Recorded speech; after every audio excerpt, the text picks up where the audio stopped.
શ્રેષ્ઠ રાજા અને રાજનીતિ દર્શાવો. હવે તમને એમ થશે નીતિ શતકમાં વળી રાજા અને રાજનીતિ શું?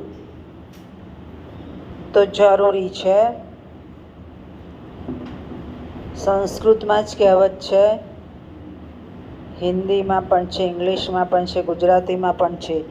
યથા રાજા તથા પ્રજા. જેવી રાજા વર્તન કરે એવું જ પ્રજા કરે. રાજાનું શાસન સારું તો પ્રજા સુખી. ઘણીવાર આપણે કોઈ વ્યક્તિ બહુ જ બોલવામાં પાકાઈ કરતી હોય તો આપણે કહીએ છીએ પોલિટિક્સ ના વાપરીશ. પોલિટિક્સનો અર્થ જ રાજનીતિ. રાજનીતિ એ અહીંયા ઉદાહરણ જ આપ્યું છે. પહેલાં તો રાજા કેવો હોવો જોઈએ સમજીએ. તો રાજા એ પ્રજાનું પાલન કરતો હોવો જોઈએ. બીજું બહુ સરસ ઉદાહરણ આપ્યું છે કે જેવી રીતે ગાય વાછરડાને સાચવે છે એવી રીતે રાજાએ પ્રજાને સાચવવી જોઈએ. અને પૃથ્વી જેવી રીતે મનુષ્યને સાચવે છે.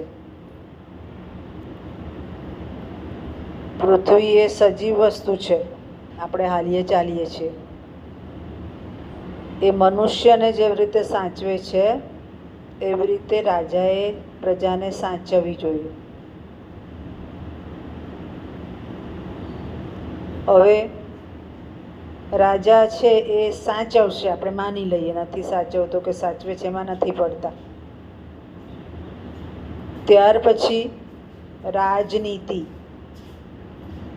માણસ જે છે એવા જ એના વિચારો આવવાના, એવી જ એની વર્તણૂક આવવાની.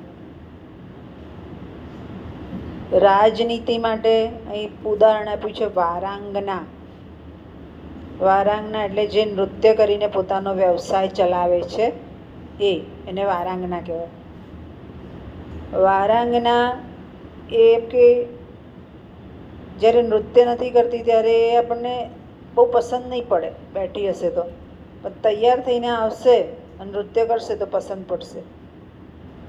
રાજનીતિ પણ એવી છે કે વારંવાર રૂપરંગ બદલશે વારાંગનાની જેમ. અને એ રૂપરંગ કેમ બદલશે? તો જ્યાં એને જરૂર પડશે એ સામ દામ દંડ ભેદ વાપરશે રાજા. શામ એટલે સમજણપૂર્વક કહેવું. શામ એટલે સમજણપૂર્વક કહેવું. દામ એટલે નથી સાંભળતા તો એની પાસેથી એ સમજાઈને પરાણે સમજાઈને લેવું, એને દામ કહેવાય. દંડ છેવટે નથી જ સાંભળતા તો દંડ નક્કી કરે કે આ દંડ ભરવાનો છે. સામ દામ દંડ ભેદ. અને ભેદ એટલે એ પછી છૂટા જ પાડી દે કે આટલા સારા છે એને જ કહો, આટલા નથી સારા એને કહેવાની જરૂર નથી. એટલે રાજાને આ સામ દામ દંડ ભેદ વાપરતા આવડવું જોઈએ. એની રાજનીતિમાં સમાવિષ્ટ છે. અને જ્યારે રાજનીતિ એની તટસ્થ હોય તો પ્રજા સુખી રહેવાની છે. આપણે ઘણીવાર શબ્દ વાપરીએ છીએ રામ રાજ્ય પ્રજા સુખી. કેમ આ શબ્દ વાપરીએ છીએ? તો રામના સમયમાં કોઈ વેરો હતો નહીં. અત્યારે આપણે બધા જ જાતના વેરાઓ ભરીએ છીએ. આ સ્કીમ કરીએ ફોનની તો પણ જીએસટી લાગશે, આ લાગશે વગેરે આવે છે. બીજું, પહેલાંના સમયના રાજાઓ એમના ત્યાં રહેલા માણસોને ઓળખતા. એક આમ મંત્રીમંડળ કરે, મંત્રી કરે. રાજા સીધો એની સાથે ના સંકળાય. અને મંત્રીમંડળમાં રત્નોને સ્થાન હતું. રત્નો એટલે હોશિયાર માણસો. કાલિદાસ એ મંત્રીમંડળમાં સ્થાન મેળવેલું છે, ભાષ્ય પણ મેળવેલું છે. એટલે હોશિયાર વ્યક્તિની કિંમત હતી કે રાજા એના મંત્રીમંડળમાં જ સમાવે. રાજા એની બુદ્ધિનો ઉપયોગ કરે.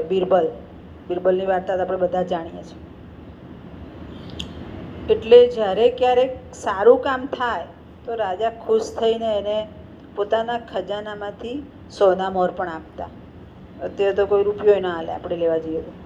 એટલે સારી વ્યક્તિની કિંમત થતી અને રાજા એની બુદ્ધિનો ઉપયોગ કરતો.